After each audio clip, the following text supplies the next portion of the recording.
All right, we are live. Welcome to The Awakening Educator. I'm Susan Andrian. And I'm Megan Sweet. And today we're very excited to have Marlin Barton. He is a writing educator working with young people in juvenile justice system. And Marlin, if you would like to introduce yourself to our audience, that'd be great. Yes, I teach juvenile offenders here in Alabama in a program called Writing Our Stories, which is a partnership program between the Alabama Writers Forum, who I work for, and the Alabama Department of Youth Services, which oversees the incarceration of juvenile offenders in Alabama. I just finished up my 24th year today. This was our last class for the year. And it's been a great job for a long time now. It never gets old. I feel really privileged to do this work. It's hard to believe I've been doing it this long, but it's been a great experience. I also do some teaching at Converse College. I teach in their Master of Fine Arts Creative Writing program. I teach fiction there. I'm actually a fiction writer. I've published, I guess, 3 books of short stories, a couple of novels, and I have a new novel forthcoming this fall. So I feel like I'm really lucky. I get to write and publish, and I make my living teaching creative writing. And I haven't had to grade a freshman essay in a very, very long time. Yeah, grading's no joke, that's for sure. Yeah. Well, welcome, Marlin, to the show. And I guess I'm wondering how this program began. So there are various programs that are provided in prisons and juvenile justice systems, across the country. But I'm wondering how this one in Alabama got started. Could you tell us about that? A great story, actually. The Alabama Writers Forum was begun a little over 25 years ago now. The executive director is a poet named Jeannie Thompson. So the forum had been in existence for a couple of years. And one Christmas Eve, about 25 years ago, Jeannie went out to the Mount Meigs juvenile facility, which is right outside of Montgomery, Alabama. And she went with a friend who was a state legislator. And they went and took snacks and drinks, and they just went to see the boys out there and to try to bring them a little cheer for Christmas Eve. And because Jeannie's a poet, she got to talking to some of the boys about writing. And she said they were really enthusiastic. A lot of them wrote poetry. A lot of them wrote lyrics. And she said, would you guys be interested in a creative writing class? And they all said yes. So Jeannie went to the then executive director of the Department of Youth Services, a man named James Dupree, and broached the subject with him, and he was all for it. And he was a great champion of the program. We started originally with one class at the Mount Meigs facility, and it slowly grew. We ended up the next year going into Chalkville, which is a girls' facility in Birmingham. And in the following year, we went into another boys' facility in Birmingham called VACA. So we were in 3 different locations. After a couple of years, Jeannie was able to, I guess you'd say, promote me to assistant director of the program, of the Writing Our Stories program. And also, I continued teaching at Mount Meigs. And then a number of years ago now, a tornado hit Chalkville, the girls' facility, and just tore it to pieces. And at that, luckily, no one was hurt, but they had to shut the facility down. So the young women there were moved to smaller facilities. So at this point, 24 years in, we're just in the 2 boys' facilities. But that's how it started with Jeannie going out there on Christmas Eve. They were never able to go back to the girls' facility? They had to completely shut down the facility. The buildings were completely destroyed, and so the young women are at various smaller facilities, kind of scattered around the state. And so we haven't been able to serve the young women directly the way that we were. We hope that will change at some point. That's a The remarkable great story. thing about the Go ahead, Marlon. yeah, the great thing about the Department of Youth Services is they fund this whole program completely. The Writers Forum does not have to go out and apply for grants and things of that nature. The Department of Youth Services has always believed in this program. Since Mr. Dupree was there, we've had Walter Wood as executive director, and now Stephen Lafreniere, and they fund this whole program. And there's enough funding, so that each year we get to publish really nice looking anthologies of the student work. And the students can hold, their printed work in their hand in a really nice looking book and really have something to be proud of. So we can't thank the Department of Youth Services enough for what they do. Yeah, I appreciate that. And it's really cool that it just started out of kind of a natural interest by one person, and actually listening to the youth and hearing what they were interested in, and then responding, which is, I think, always the best way to go. Often we don't actually listen to the folks that we're serving. We just assume we know what they need. What drew you to doing this work? What was your entry point? Well, I'll tell you, I guess not too long. I guess it was in the spring after Jeannie had begun working toward getting the program up and going. I bumped into her in downtown Montgomery. I knew her a little bit, not real well, but we were acquainted. And so we bumped into each other, and she knew I was a writer. I hadn't yet published a book, but she said to me, "I'm trying to get this writing program started at Mount Megg's juvenile facility. Would you be interested?" And let me tell you, the second she said that, I thought, yes. I said, I thought that's got to be a fascinating job. I thought, what kind of stories am I going to hear from these boys? And, it seems to me, when I look at my years there now, that I enjoy teaching writing to all kinds of students. But it seems to me that the boys that I teach, in some ways, they need writing. They need it in such an elemental way.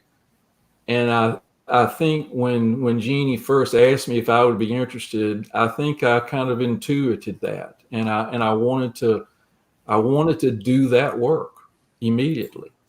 I'd love to hear more about the need. There's a couple of things that are coming up for me.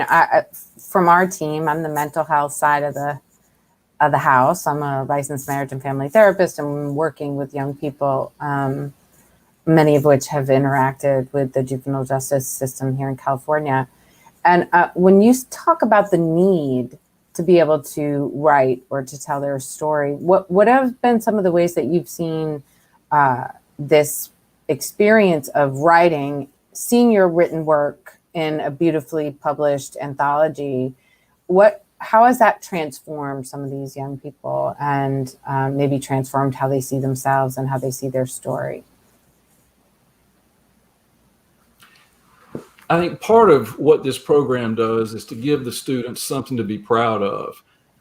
It happens when I'm in the classroom working with a student one-on-one at the computer. Usually I'll have the students write a handwritten draft first, then they get on the computer and type the poem, and then I work with them, and we just go through the poem line by line. And when I can praise a simile that they've used, or an image, or a metaphor, I mean, you should see the looks on their faces. You see the pride that they feel in having done something well, because so many of these boys have been told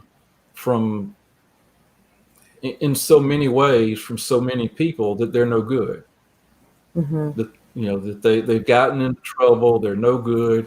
And so here I can sit with them and praise their work and say to them, this is good, you good. And then each fall, when we publish the anthology of their work and they see their work in print, and we have we have a publication event where we all go to the chapel, and we have a reading, and we have other students and various people from the world of arts and juvenile justice there. These students get to read and hear applause. And Yeah. and sometimes they end up getting standing ovations. And So I wonder, because it's such a great. as you're talking, I'm sort of thinking about the two components of it. So there's the experience of writing and feeling like somebody's seen your work and appreciating it, and that good feeling you get from, wow, I've accomplished this thing that I didn't think I could accomplish, and that can be very transformative, and that's what I hear you talking a lot about. And then there's the process of moving what's internal, the internal experience in your internal world and whatever traumas these young people have experienced, into a narrative that then is moved from inside to the outside, which can also have a transformative healing process. And I'm curious what that being able to move that story out of the internal world to the written page. Have you supported young people in being able to process the emotional roller coaster that can be?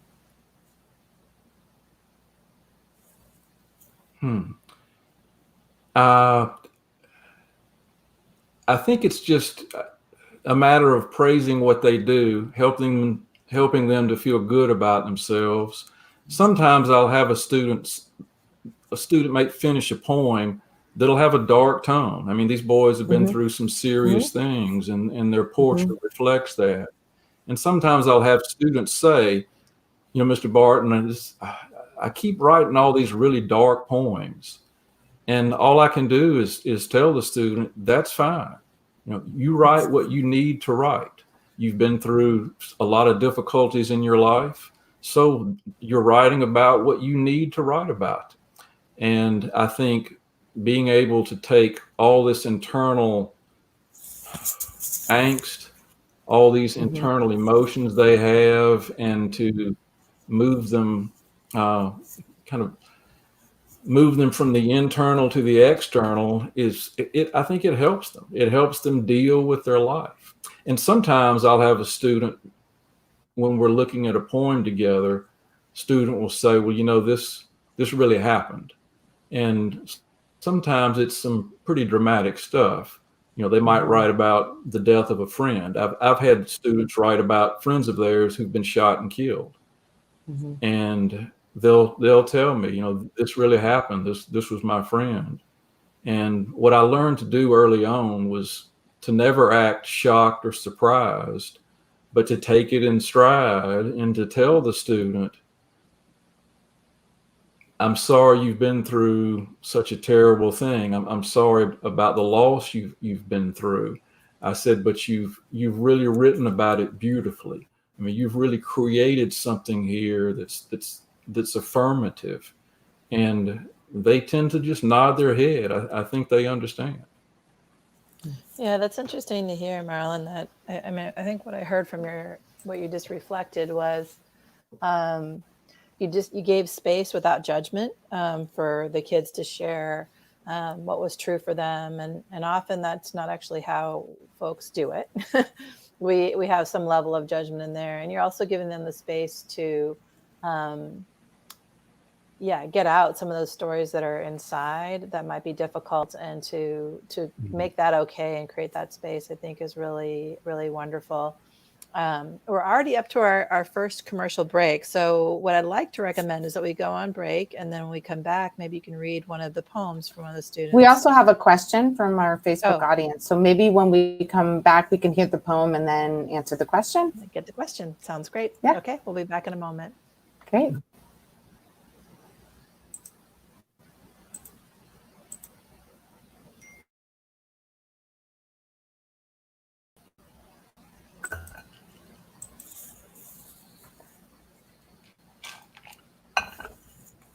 And welcome back. Oh, go ahead, Megan. You can take us in. Welcome back, everybody. Thanks for joining us today, and thanks for being with us as we talk with Marlin Barton about his work helping students that are in the juvenile justice system to write poetry. So Marlin's agreed to read a few of those poems for us, and so this will be the first one. So I'm really excited to hear it. All right, this is from a student with the initials TF. Because of confidentiality laws, we can't, use the students' full names. A lot of them are bothered by that. A lot of them are so proud of their work, they would like to see their names below their poems, but we have to use initials. And this is a poem called Where I'm From. I'm from pain and love, from home before the street lights and watching my grandparents struggle for their life.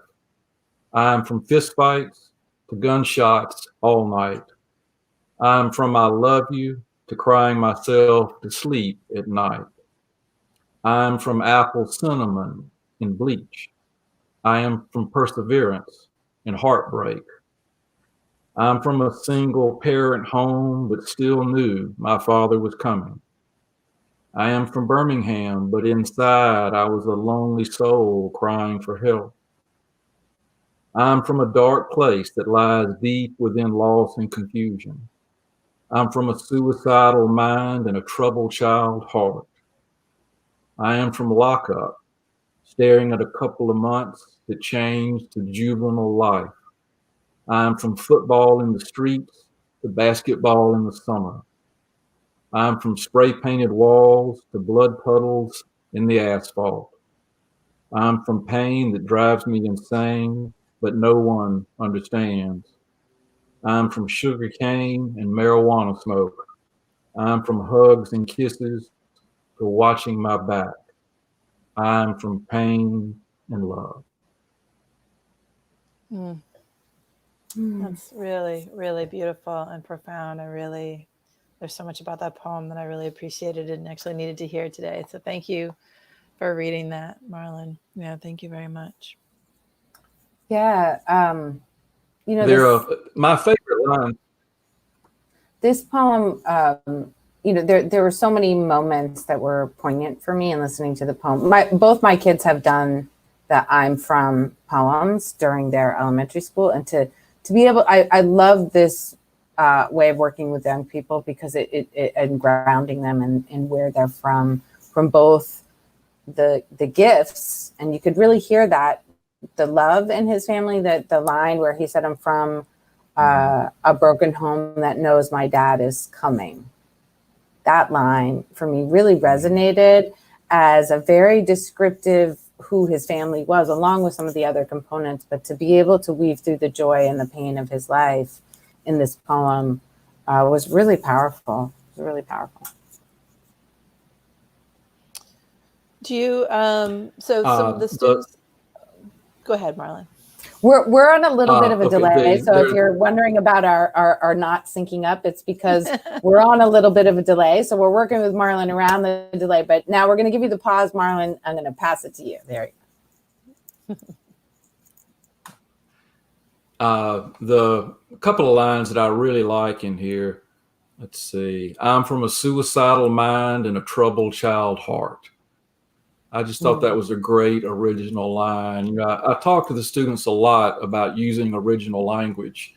One thing I want to say here is that this is really, as Jeannie Thompson has often said, the program and the way we teach the students is really craft-based.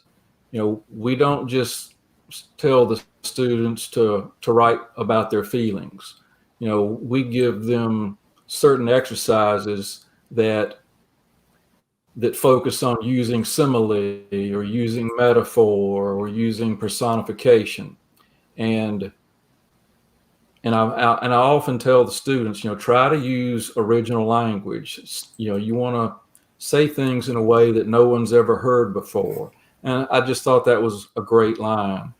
And I love the line, I'm from sugar cane and marijuana smoke. I'm always preaching to them, use the five senses. use, taste, touch, sight, smell, and sound. And I thought I did a great job of that all the way through the poem. Yeah, that's wonderful. Thank you for that. We had the question. I saw it flash on the screen. There it is. Can you read the question there, Marlon? Yeah, I can read it for you. In therapy and education, we often emphasize the relationship between the clinician, educator, and the client and student as the foundation on which all other intervention is built. Working in, I can't have my glasses on, carceral settings. What barriers, carceral settings, so jails and incarceration, what barriers do you see to developing, helping relationships with your students, and how do you work to overcome those barriers? That's a great question. And it doesn't have a picture, but I'm guessing this is from my amazing nephew who works in mental health and is in his doctoral program. This may sound strange, but I don't really feel any barriers in working with my students. They know they're free to write whatever they want to write. I'm in the classroom with a cooperating teacher who's a full-time teacher. It's actually the librarian out at Mount Meigs. Her name is Tamika Hogsett, does a great job. So she's kind of in charge of keeping order. The students come in, they want to be there. The students I teach take my classes voluntarily. No one has forced them. If they force the students to take creative writing, it would never work. So the students are there, they want to be there, and I'm free to work with them in any way that I need to. It's again, all the people at the Department of Youth Services love this program and support it fully. And when I sit down to work with a student one-on-one, he can show me anything he wants to show me.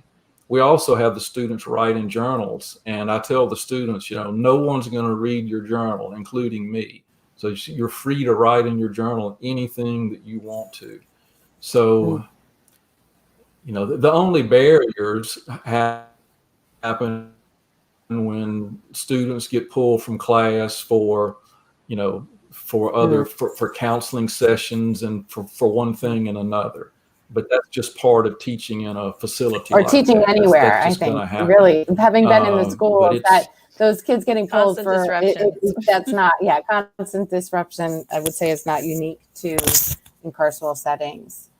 Yeah, I mean, so it sounds like number one, it sounds like maybe you're a natural fit for it, because I think a lot of folks want to come and support in those environments, but there's barriers that might show up. One might be seeing themselves as so different from their students, which I'm hearing from you maybe naturally isn't something that is a barrier to you. But I think sometimes folks come into even regular teaching spaces and they feel like they are doing the kids a favor in some way. Yeah.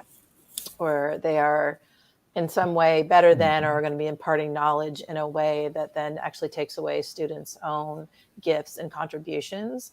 So it sounds like you're naturally not doing that, which is great. And you're giving kids choice, both in coming and also in how they choose to contribute, which is also really, really important when we talk to kids, especially in a trauma-informed space, or in a space like an incarceration. If you're incarcerated, it's as much trauma sensitivity as you can have is going to be important, because folks are there because they're going through something one way or the other. I mean, I was having that conversation with my students at Holy Names the other evening, where I teach graduate psychology students, and many of them work in forensic psychology, so they work in the justice system with adults or with juveniles. And we were having the conversation about how do you create safety and trauma in the environments that are systemically created not to be barriers to those. So that question that was asked around the system itself has made it very difficult for trauma-informed environments, and many of the adults that are working in those systems are burnt out. they have compassion fatigue, they've sort of been ingrained into the system. So to be able to maintain the relational safety that it requires for someone to be vulnerable to write that poem or to write other poems, which we know require vulnerability and pain, like tapping into our historical pain as well as our historical joy, and being able to tap into that joy in spaces in our justice system. There's not always room for that as either. Right. So it does sound like you've created this beautiful, I don't know,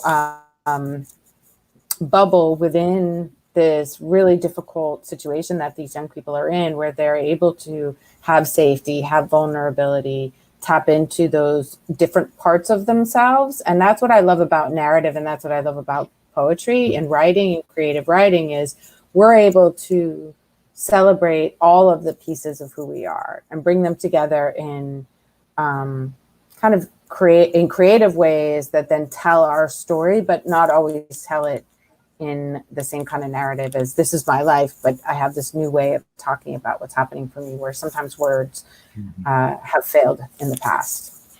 Yeah. Do you ever hear back from your students later, Marlin, after they've left? And if you have, what are some of the reflections you hear back from the students once they've gone back into their regular lives again? Well, we do hear from students occasionally. A couple of years ago, Jeannie Thompson got an email at the Writers Forum from the very first student in the class. He was the first student handpicked when we began the program. The people at the administration at DYS, Department of Youth Services, when they were getting ready for the class to begin, they thought about who would be good students, and so this particular student was their first choice. This would have been in the fall of 1997, and a couple of years ago we got an email from him saying that he was living Earth. He had his own business. He was married. He had a couple of children, and he was still writing poetry, which was just fantastic to hear. And he talked about how much the program meant to him when he was at Mount Meigs. Several years ago, I was doing a reading at Jefferson State Community College in Birmingham, and I was reading to one of the I think it was a sophomore class up there. And after I read, the student came up to me and said, "Mr. Barton, do you remember me?" And it had been one of my students at Mount Meigs. And he just said how much the program had meant to him. And, he was in school there. He said he was making good grades and doing well. So, when we've heard back from students, it's all been positive. And, as you're talking, it reminds me, I've been in Oakland for a really, really long time providing mental health services. And I had the opportunity to be connecting with with a boy who was the child of a young man that I had worked with many, many, many years ago. And we had a writing poetry program that came to the school. And I was in the hallway and I saw that he had written a poem about his dad. And I was able to take a picture of the poem this little boy had written about his dad and text it to the dad, who hadn't seen the poem. He didn't know his son wrote this poem because his mother was getting the poems or whatever, but he hadn't seen it. And there was this big emotional connection between this young man and his father, who I knew them both in relationship, and their ability to connect with each other in a way that they hadn't connected previously. And I often think about the richness of poetry and the richness of creative writing as these healing spaces and these connecting spaces. In an interview that we had a couple of weeks ago, we were talking about the importance of connections and wondering how are you helping your young people through through story writing and through poetry?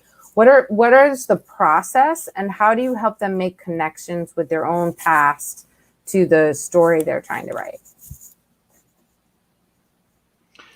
Well, I'll tell you, like I said earlier, we teach this in a craft-based way. So I feel like we give the students tools to use to write about whatever they want. And so I never suggest that they write about their experiences, but what happens is they tend to do it naturally. It just comes out, and they do write about their relationships with family members, people in their past, from their past.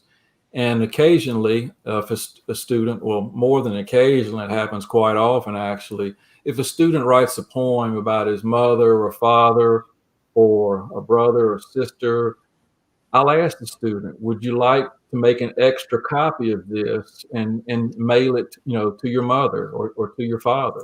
And they What always percentage of them? want to. They And so always want. I can do that. Yeah. Yeah, that's great. We have another question Yeah, from they Facebook. do. So we have, thank you for your comments and important work, Mr. Barton. What are some good writing practices for young people re-entering settings, people coming out of incarcerated spaces, if they want to stay away from like school and community and their families? There's so much healing that needs to be done during the re-entry. Do you know of any activities or writing practices that you encourage your students to use when they are leaving incarceration and re-entering into community?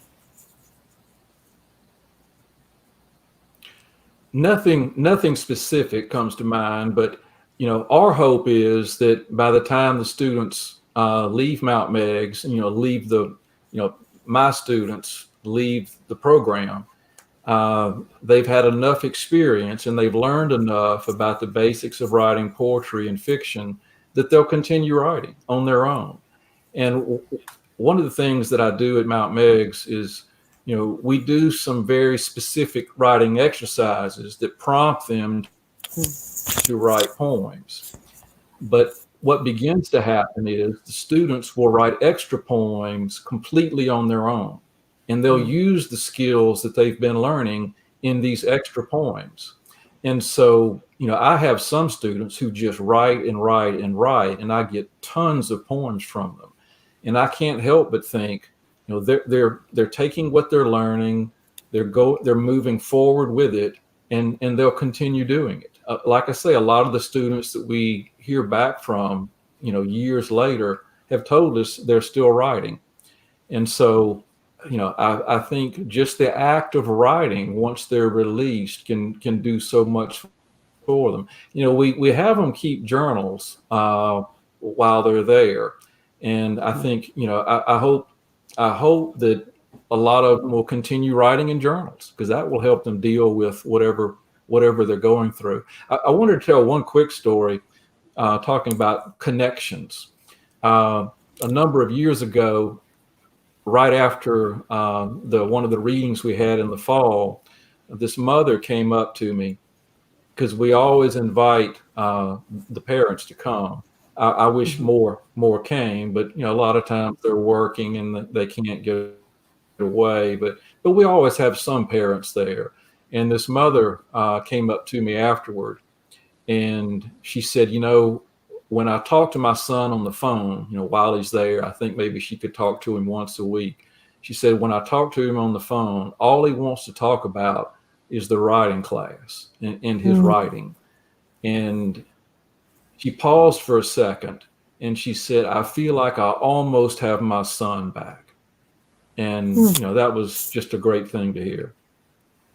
Yeah, that's beautiful, Marlin. And I think it speaks to, the power that writing can have in giving us our voices and giving us a space to start to even recognize them. I think whether we're incarcerated or not, we all are somewhat imprisoned by our thoughts and by our experiences, and having a methodology for getting that out and some encouragement to do that, and being able to turn those painful experiences into a beautiful work of art I think is a really powerful gift. I'm wondering, before we go to our next break, if you could read us another one of the poems that you have. Be glad to. This one's a little bit shorter.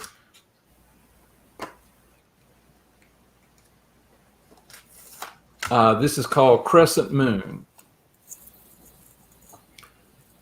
Her life is like a crescent moon, never knowing what it's like to be full, always wanting to be noticed, so she breaks rules, never believes she is loved, so makes the streets her family, wishing for forgiveness from everyone, even though they have, doing drugs to numb herself, so she doesn't have to fulfill her duty as a mother.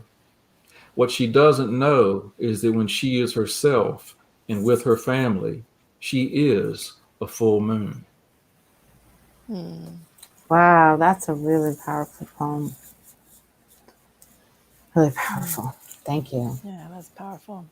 Let's go into break with that, Marlin, and then we come back. Maybe we can talk a little bit more and hear that third poem too. These are really powerful and so beautiful. But we'll take a brief break and we'll be right back.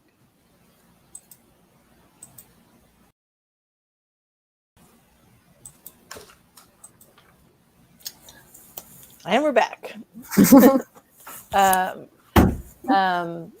Yeah, that poem was still with me a bit. I don't know if we don't want to know any personal information about the student who wrote that story, that poem, but I'm just wondering, as these painful moments show up for students as they're writing, are there a lot of emotional displays in the class? Are there connections with mental health services or supports that they get maybe at other times? I understand they're not happening during your class, but I'm wondering if there are other ways that students are being supported to process these big emotions that are coming out. I mean, I could connect a lot with that poem myself as a mother and as a human. And so I'm just wondering how some of this stuff kind of gets processed for the kids as they're there. A good question. All of the students have what they call case managers, which are counselors who meet with them, I'm not sure how many times a week, but they all get counseling all the way through their time at Mount Meigs. And I've asked students, I often ask students when they write a particularly poignant poem about their home life or about their experiences, I'll ask the student to show the poem to his case manager. And so I think that gives the case manager or the counselor another tool. And I tell you, I've had the case managers tell me, they said, we can always tell who's in the writing classes without seeing a list, because the students who are in the writing classes are always so much more articulate about their emotions. And I thought that was a great really thing powerful. to hear. Yeah, that's beautiful. Yeah, that's it. that's it. Yeah. So we would love to hear another poem. Yeah, we have time for one more, I think, right? Yeah, we have room for one more. And actually, while you're reading the poem, I'm gonna step out of the room for a minute to my battery's dying on my. I'm gonna edit this out off of the Facebook version, but my battery's dying, so I need to switch out power source while you're reading the poem. So okay, wonderful. All right, Marlin, I got you. Okay. This is called The Paintbrush of Emotions. And I love the way the student, he's describing, the act of painting, but I think really he's talking about the act of writing, but really any kind of creation, any kind of artistic creation. So it's called The Paintbrush of Emotions. The handle of my paintbrush is a mixture of sadness and joy, love and anger. So many emotions to hold together in one piece, too many for only one handle. The brush paints onto the canvas all the emotions of whoever holds the handle, and the brush creates what the holder chooses. The paint spread onto the canvas is the life that we look forward to, whether it be good or bad, or happy or sad. The paint is our picture, the ideas we, the holder, have, but can't quite find our way to. The paintbrush leads the holder to his destiny or destruction. We can choose to hold it or choose not to. It's always available to us, ready for whatever path the holder takes. Yeah, these are all such profound poems, Marlin. It's really something to hear the thoughts that are. Susan, you're like really giving feedback. Just wanted you to know we can hear a buzzing. Just want to do that. But it's really amazing to hear just the depth and complexity of emotions that are coming out from the students and how they're able to share those to kind of paint. Forgive my use of their metaphor, paint a picture in that way, and the amazing way that you're really guiding students to create these incredible works of art through their experiences. So that's really, really something wonderful. Before we go to our featured educator, it'd be wonderful for you to tell folks how they can learn more about you and the work that you do. So can you share with anyone, like you said you have a new book coming out and other books, and you have short stories, but it'd be great for folks to be able to connect with you. So how do they do that? Well, let's see. I do have a novel coming out in September 10th called Children of Dust that will be available everywhere. And let's see, if people are interested in getting some of the anthologies that we've published, because we've published 24 just from Mount Mex, and we've published anthologies from the other campuses also. If anyone is interested in having some of these anthologies, if they'll look up the Alabama Writers Forum online, and the website is writersforum.org. If you'll go to that website, writersforum.org, then you can click on programs and you can read more about the Writing Our Stories program. And you can also click on contacts and email us or write us and let us know, how many anthologies you'd like to have, and we'll be glad to mail them to you. Oh, that's wonderful. That's Thank great. you for that. I'm gonna reach out for some for sure. Yeah. And my website is just marlinbarton.com. Okay. Marlin, MarlinBarton.com. Wonderful. Thank you. Thank you for joining us, Marlin. So as we're playing with this we've been intermittent in our success and in our implementation of our new feature. I think I got it figured out. I really do. I've been practicing between episodes. Shade on you, Susan. You've been the one holding this whole thing together. So I have full appreciation. But Marlin, what will happen is Susan's going to share a video of a featured educator. We like just to call out the amazing work that's happening across the country and the world by educators. And then we're going to talk about them a little bit. So we'd love for you to join us for that little last bit where we're just going to be reflecting on another leader. So take it away, Susan. All right. Let's see. Can you see it? I can. All right. Let's see. If I make it big, you'll have to tell me if you can hear it. All right. Let's see. Is it? Oh, it's big. Okay. That's good. All right. Now it's playing. I can hear it. Yay.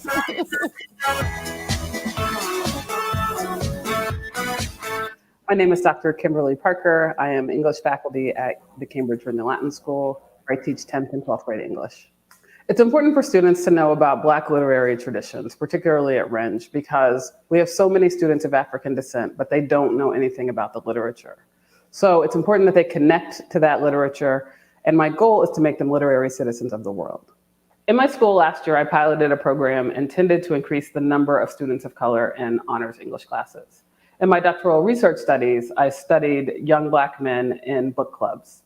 In both of those instances, what I realized is that when students have an opportunity to become part of a literacy community, they actually read the text. The goal of the Black Literary Society is to promote the appreciation of literature from the African diaspora.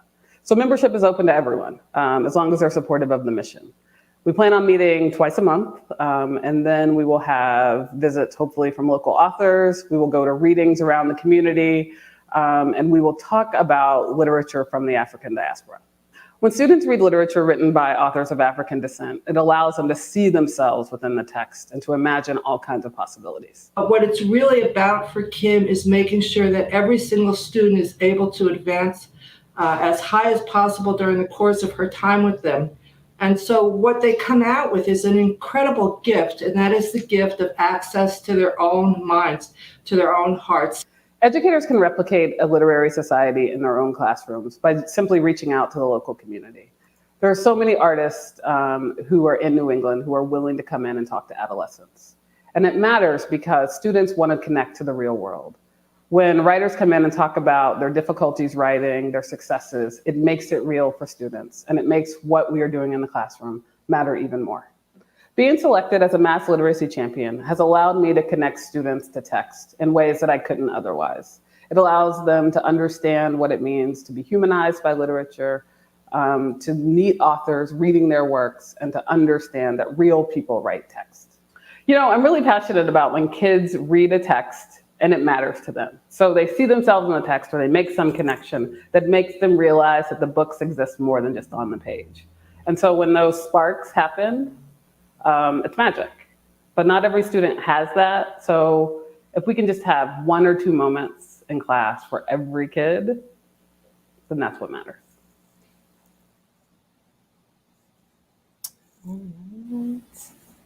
I'm on mute talking away. Thank you for sharing that, Susan.